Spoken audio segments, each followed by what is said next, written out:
Joy, I have a story. And because I've followed you for a very long time, I know vile akili yako ina work. I know what you call dark and what you call normal.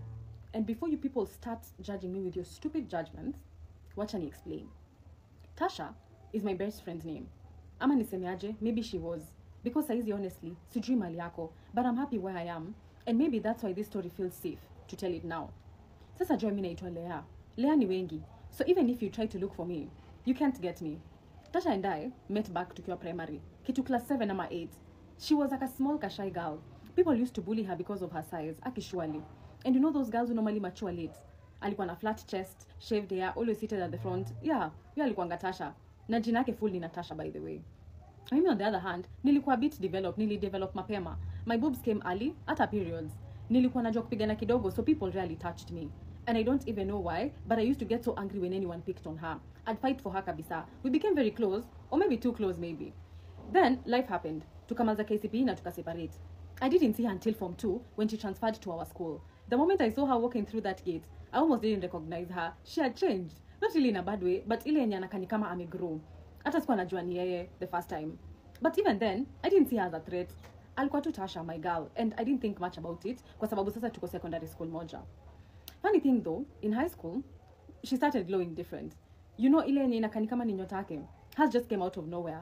Suddenly, teachers started liking her, maboy wakaanza kumpenda tukienda funky, even prefect alikuwa anamfavor. Then, she wasn't even bright enough tukiwa primary. Alafu all of a sudden, ameingia secondary and then her grades are working, and suddenly things are working out for her.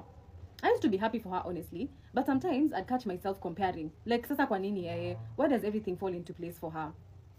But the real switch happened when everything changed. Ilikuwa after Form 4. Unaona hiyo gap year before kujoin campus ama college? Hiyo time sitaisahau. I had this plug, some guy mwenye nilikuanga na meeting naye all the time. Na alikuanga na connections za events na gigs, you know, one of those guys. And he really liked me kabisa. So that day, I told Tasha to come through ndo tuende pamoja.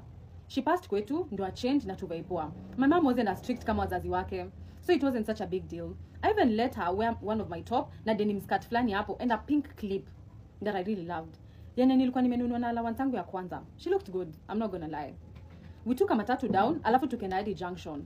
Walikuwa wanaita junkie hiyo time. By the way, I remember how people kept staring at her kwa mat. Hiyo time kwanza nakumbuka makanga hakutuitisha fare. Alikuwa anasema kitu kama tuachane nayo, ati tuko smart.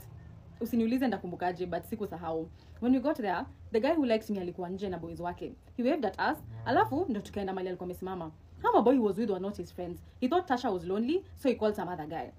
I think he's scared how he described Tasha. I think he knew the two. Of course, he was not into her vile alikuwa anaongea, but the guy came running kwa sababu my guy amecompliment Tasha sana na venye amevaa.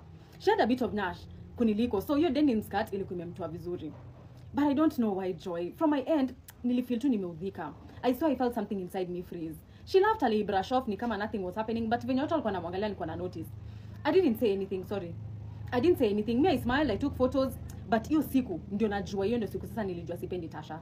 Anyway, to cut this long story short, life happened. Sasa tukakuwa grown, we all had our lives, vitu zimechange, tumedate, tumeachwa, she was working, I was working as well. But sasa one particular guy came into her life. Even too from nowhere, some Arab looking dude, light skinned, alikuwa anamletanga flowers at the job. Meanwhile mimi, my guy, mwenye alikuwa anaitwa Russian Sewamat, was stressing me every other day. Of course I noticed the difference. Her life was too smooth for anyone anyway. Then, akaanza kusumbua. Just normal relationship stuff, but mimi nili-exaggerate kila kitu. I remember one time, I tried to take Tasha to some old witch doctor, wale mababu. And after nimempea pombe, akakunywa na some weed. I don't even believe in chat stuff, honestly. But I just wanted her to do something off. Something that would make her look less perfect. I told her, we are just here to see someone. Lakini venye alifika hapo, udema aliback out. She said something about her mom being spiritual, akimwombea, and how ange kanyaga place kama hiyo, hata time amelewa. That irritated me. I told this man that hatuko interested anymore. Na hata, you know what? Tukatoka na tukaenda. Mimi kitu tu nilikuwa nataka nimpige picha kiwa hapo ndio nitumie boy wake. Usiniulize kwa nini. I just wanted to do it. Hiyo plan ilifail, but God looked my way anyway. Tasha akapata ball. Mimi niko hapa natasika kushika mimba ya Russian so he can stop hanging out with madam na yake nakuja tu vile anataka. Akijoin me I said enough is enough. I went, I bought pills. Akiwa 2 months na ball ikatoka. It almost killed her during limpia mob and she bled for a while. I took care of her though. Somehow this guy still loved her. She kept telling me niachane na Russian. Mimi nilikuwa najua tu ni jealousy yako nayo. Usiniulize where I got a girl who was positive and paid her 76,000 to go and sleep with Tasha's guy ndo ampie ukimwi. Yes.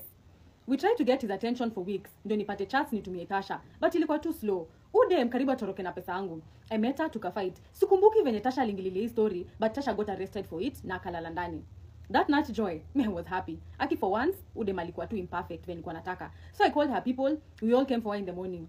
Aki mamake alikuwa too ashamed. Mimi nilikuwa hapo na bail out, nilihitaji chali yake akakam. She just took it as if it was me being caring or scared, but mimi nilikuwa nataka tu watu wamuone for real. Nilisema now, bad luck venye imeanza, sasa sita stop. So nilienda kwa mababu tena, hapo Ukambani, na mwingine Kisii. I got my meds, I slept with her boss, nikamconvince Tasha kafutwa job. One time we went out na chali yake Russian pia. I made it look like Russian and her were having an affair. Na ni mimi nilikuwa nimekia Russian hizo mavitu. Chali yake alimfuata kwa choo, akapata Russian akimharass. So obviously, they broke up. Honestly, hiyo iliniuma in a way. But she got closer to me the more bad things were happening. I was a comfort, so mimi sikumind. Plus, I started a cereal business na nilikuwa nimeka Kamute and it was booming the hell off. She came, akakuja, tukaanza kufanya kazi pamoja, but deep down, hakuwa tu sawa. Things were not really working out for her. But let me tell you guys something. Ukiekea mtu hizi mavitu, it's better they're close to you than akiwa mbali. So monitoring becomes a lot easier. But I remember, we did 3 more abortions until Tasha one day alitoka tu. Hivyo tu, I think in depression ili hit. But I was taking care of her. Sasa anatoka anaenda wapi surely?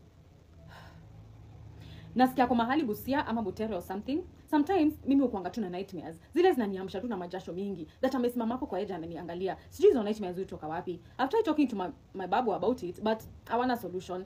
No, really, I miss her. I don't know whether I miss her or I miss who I was before I started doing all these things. Sometimes I think if I called her right now ama nimpate, angecheka tu na forgive. Like nothing ever happened. Alafu time nyingine, nafikiri huyu dem anaweza niua. Juu nilimfunga na hata sijui nilifanyaje. I think it was just a process, like step by step until things became really bad. And things got out of hand. Both thoughts make me kind of smile. You see ni crazy joy ama? Ambia watu wako wani advice.